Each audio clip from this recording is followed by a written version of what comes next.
Good afternoon, all, and thank you for coming. It's before last session. We had so far a great summit, and I hope that you all enjoyed like I did.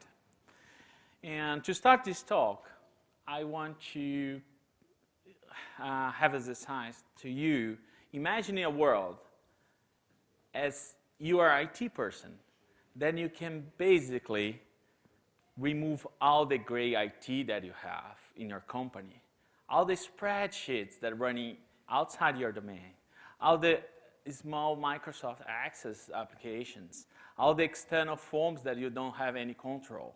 You could remove all these and have control of all the IT and business that's running in your corporate. And I'd like to invite you to imagine if you are no IT person. Imagine a world that you can use your favorite tool to do the job that you want, to do the small automations that you see in your day-by-day in your department without having to ask IT. And even better, if you could have an easy integration with your corporate systems, so you don't need to copy and paste everywhere. You could just integrate your small but important automations in your day-by-day with the corporate environment. And more challenging, I'd like to think and imagine a world that both can live together. So, my name is Alex Porcelli. I'm Principal Software Engineer working on the BRMS and BPM suite, and I present today the DAW of Citizen Developer, how our platforms is evolving to support not just the core engine and the powerful that Druze and GBPM has been providing for a while, but also make it more accessible to this new person that we are considering, so not exactly new, but this important persona that's the citizen developer in the organization. And the importance of this comes to this buzzword, that's the digital transformation. But what is this digital transformation? Basically, the big impact is digital literacy. People are more used to technology. Back in time, people were scared to change and even operate computers, afraid of break it. We have millennials now that computers part of their lives. My son has 4 years old that operates my cell phone better than I. So we have a new generation. We have a new understanding of technology. This type of person is not exactly a developer. They not may be exactly an engineer, but they are capable and understand the power of technology. And these people are in the market looking for solutions that can enable them be more agile, be more fast, be more accurate what they do. And this department, there's a lot of things that they can and see potential for automation. But all these capabilities or needs for these small automations goes beyond that we as IT professionals can provide. It's a lot of work. It's a lot of things. We already have to take care of all the corporate environment. So this is the point of the need to provide tools for these people. That's the citizen developer. And this citizen developer is not exactly a new person, a new persona in the company. We all need someone that is very smart, that is used to operate and do macros on spreadsheets, or doing some Microsoft Access application. Or even nowadays, the big enable as a service that we have here in our world that use Google Forms or some other ways to capture information, try to automate, or do some macros with spreadsheets out there. So the idea is not exactly new, but how we empower this.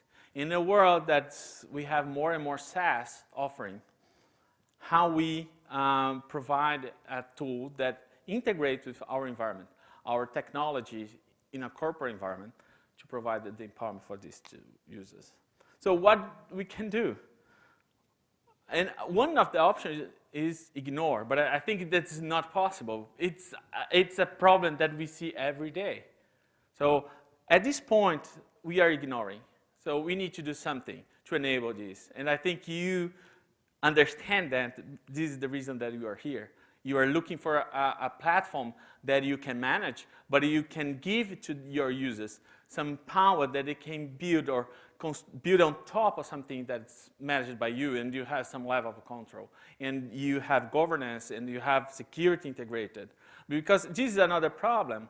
When you are exposing your business or doing these small automations outside of your corporate or your IT, you may be introducing more risks.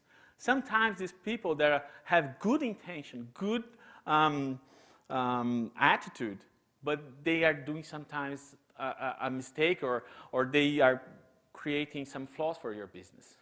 How you consolidate that? And this is the challenge that BRMS and BPM Suite are willing to address during the 7th series.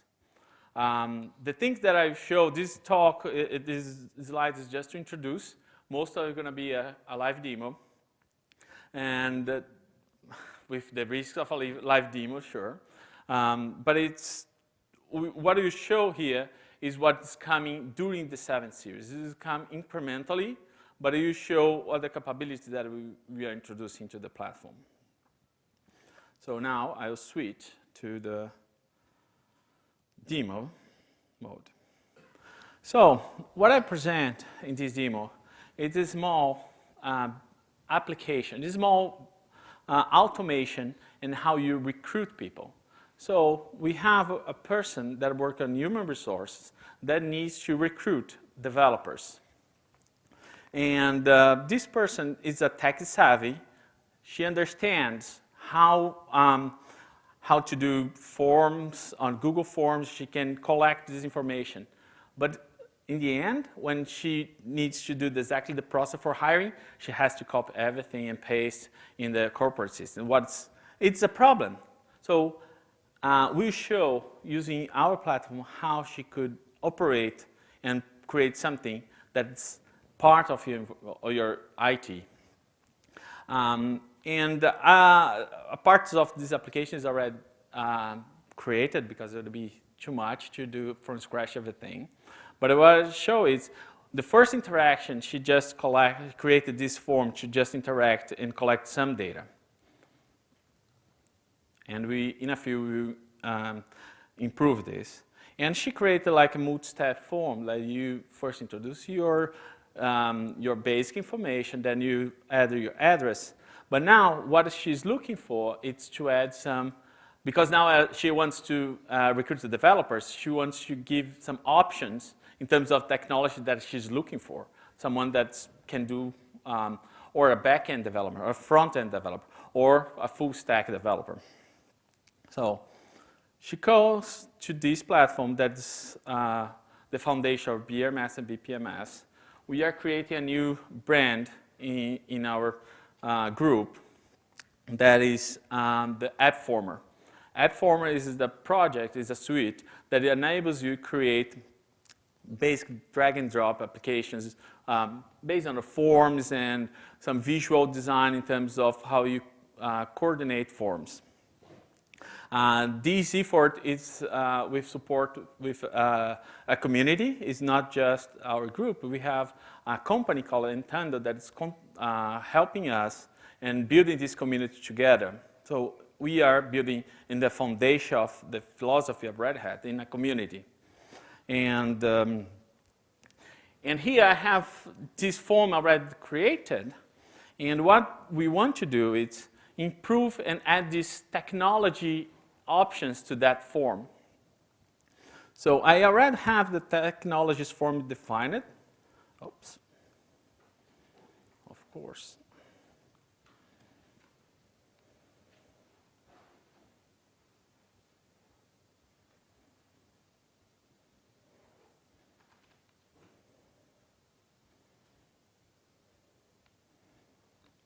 The technologies forms is already created, but it's not integrated in the form.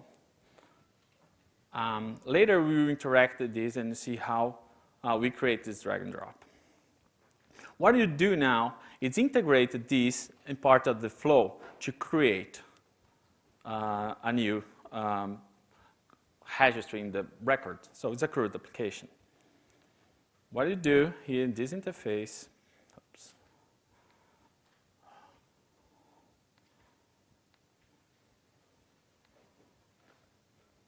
is add to this.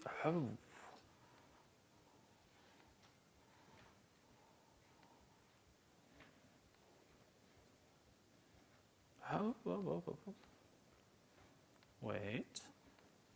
Get back to scratch. Okay. What you do is start add to this multi-step form a step. That is basically what we need to do here. Link. And here, what we need to provide is this is going to be technologies. The type of technologies. And with this change, this flow, this is simplified flow, defines how this form will work. I'll save it. And with that, the next step is put this in production, so make it available. We have a screen for provisioning. And there are some technical details here. I have a provider that's basically a Wi-Fi remote one.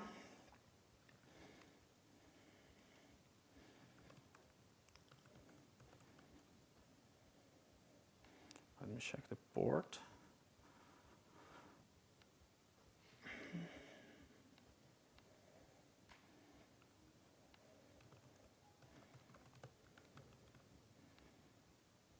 Okay, I had the connection, and now I will try to deploy, hopefully deploy this new version.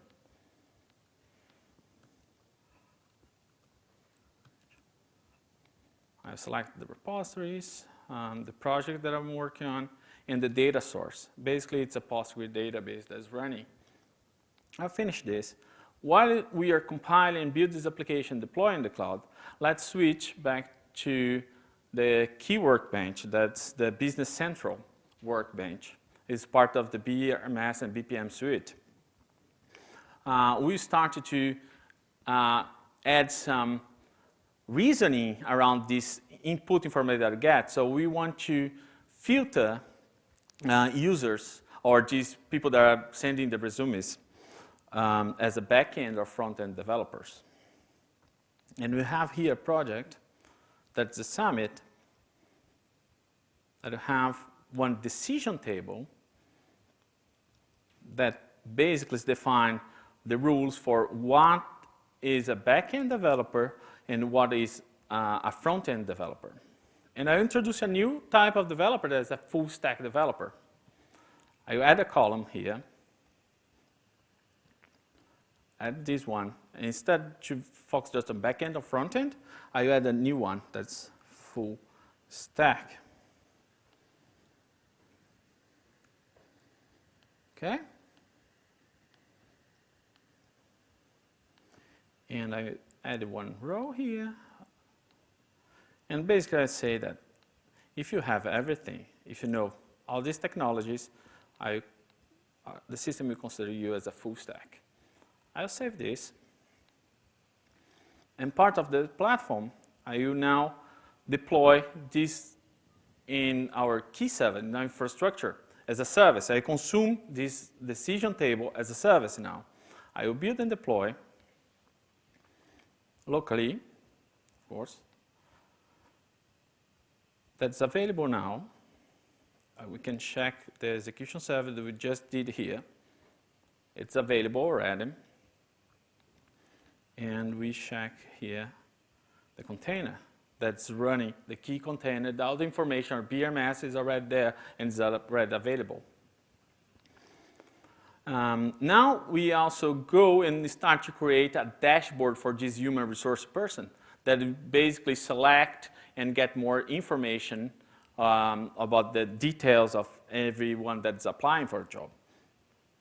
So we go there and I go to the plugin management and I will create a small dashboard.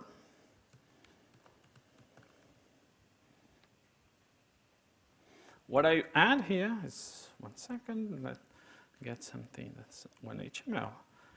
And here is completely drag and drop as well. I'll switch here. Get it. So basically I have one header, this is plain HTML. Save it. I'll just make it available to home. Save it again. And let's switch to apps. Now it is available here in the app side of Drew's workbench, but it still has nothing. So let's get back to the app format. And we see now that the application was deployed successfully. And here's the URL that we can access it. So here's an example of that. This is not exactly, this is the application that we just deployed. Let me enter one information here. Alex Porcelli at Red Hat, phone number, Twitter handle, user experience. I will upload my resume.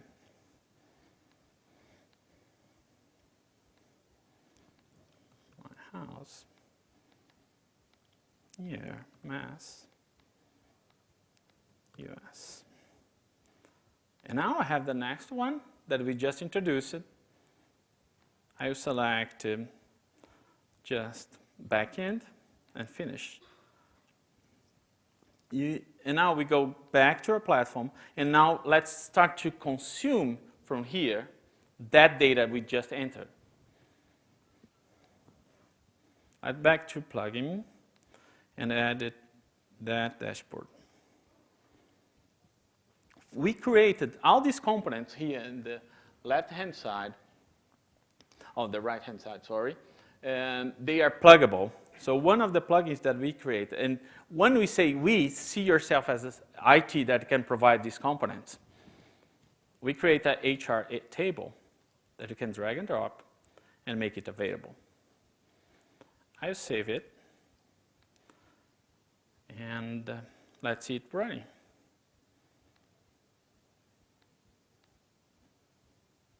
I see here this data. Alex Porcelli is here. Let's see it with, let's create another user and see it showing up.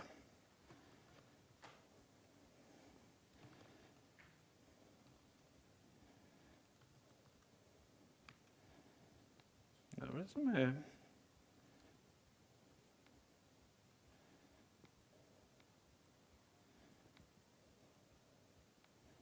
So this one, let's use as a full stack and finish. Let's get back here.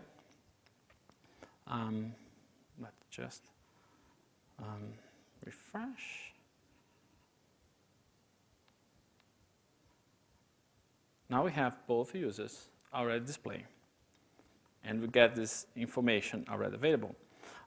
We also have in this application a way to visualize the CRUD side, and we have this form available. Like here I have the user one, that's Alex. All the information, I can make notes. And I can integrate exactly this form inside this application that I'm building here. Let's get back and try it. I get back to the plugin management, and I added this specific dashboard that we are working on. And I have this component here that scan the data that I drag and drop here. I save it. And now, when I go back to apps, I get back to the apps. Let's filter all for now. And when I got details here, what I have here, it's the information that I asked it for. So, and the person can make notes here and can interact and can download the resume from here. So there's interaction here with the data, and we can process that. So now do one step further. What we want is hire one of these people. So I'll get back to the authoring side, and let's add a small process. Create new, business process. What we have, it's like Heidi.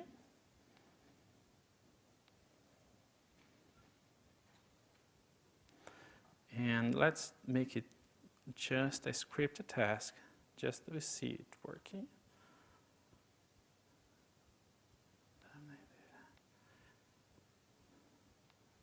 Here, from here, here.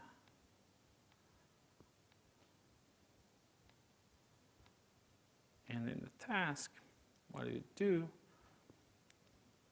It's just, well, a sysout. So I have this username. Oh, no more than that, just a simple script that you see in the sysout. Oh, yeah, we need to define the property in the process. Username, and there's a string, and it's pretty much this. I save it. And what I'm gonna do now is release a new version. So I'll get back here to the Summit project. I own the settings, and I upgrade the version. So we're gonna be 1.2 now. And I'll save it. Overwrite. And I will build and deploy. It's now deployed. Let's check in the execution server. Now we have 1.1 and 1.2. To make it clear the separation, of course I could hide. We have in our app, here on top, this exposed to the user. Of course, it's not the ideal world, but it's just to make sure that we can switch, because every integration here is based on REST. It could be a property, it could be completely hidden, but the point is to show the flexibility of this platform. So we will list everything all, but I may be looking to a backend developer.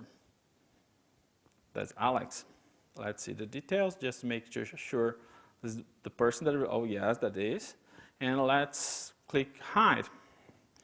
Just before hide,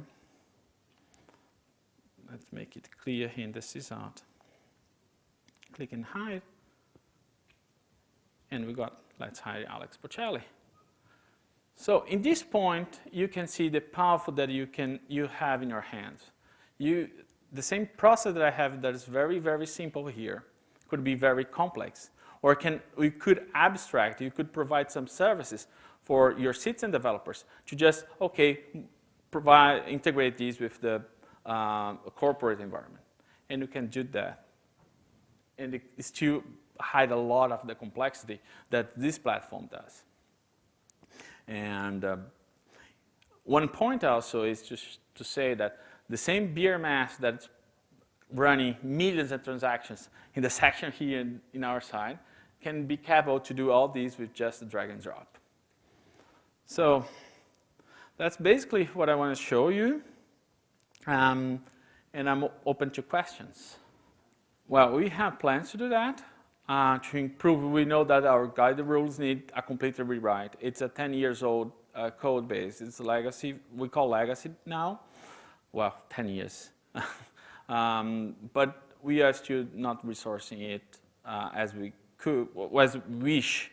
But it should be like this year, we start to get funding. Yeah, decision tables, it's getting improved. You see there's a new one, it's a completely new one. It can scale a lot. It's based on Canvas, so we can have millions of rows. We know that our existing one, it's limited for the number of rows that you may have. This is a database. This is a Postgre database. Well, we can go directly here and check. I just connected the database. The information is here in the Postgre database. These connections to database is a data source. You define the data source, whatever it is, the policy that you have in your company, and you just make it work. We are using Java Power for that. As I could when I was drawing the drag and drop for the application, it's a small war. There's nothing related to Business Central. Nothing. There's no Business Central at all. And you can integrate it. It generates a word. It's an application. You can check it. For the Business Central side, the dashboard that you did, you can reuse it. It has the Business Central. It's part of the Business Central, but you can completely hide anything that you have in the Business Central. We have what we call standalone mode, that you basically go direct to the application. You do not need, if your user is a completely end user like this, doesn't need to show anything related to Business Central. Okay, so that's basically it that I want to show. This is coming during the 7 series. We will improve, and we got incremental deliveries for that, and get feedback. So please get back to us and see what you're thinking, or your needs, and share with us. Okay, thank you.